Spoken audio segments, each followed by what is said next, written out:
हल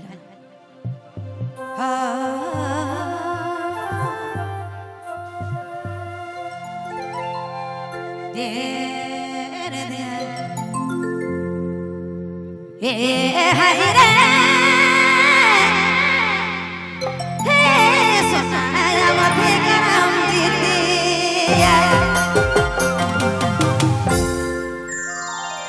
ओरे समय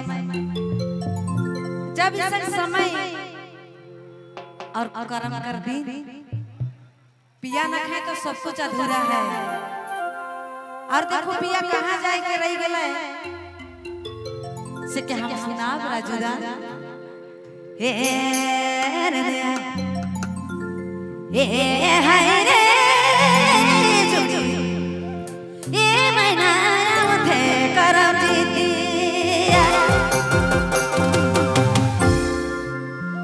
ई घरे ना खाए बाबू कर बाबा जोड़ी बाबू कर पापा सुनु नामते कर दीदी नानी नामते कर दीदी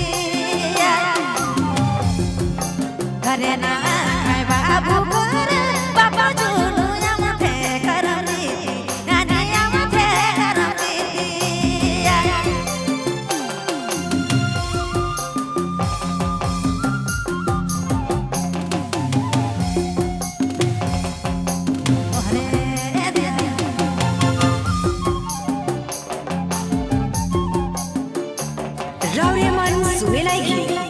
नागपुरी फोकस यूट्यूब चैनल की प्रस्तुति।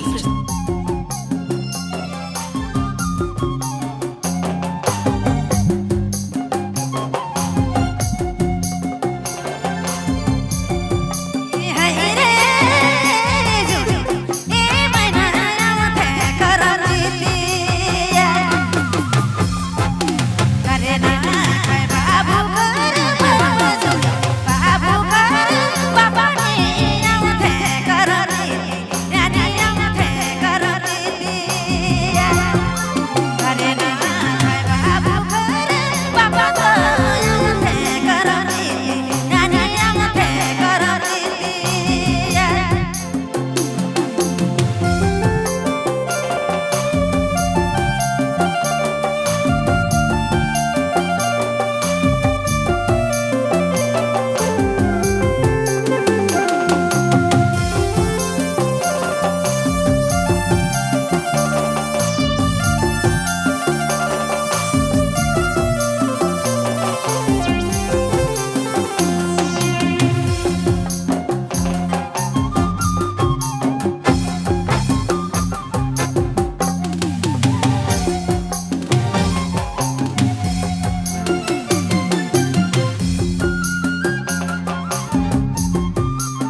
फोकस यूट्यूब चैनल की प्रस्तुति। मेहमान मन के तहे दिल से जोहार है।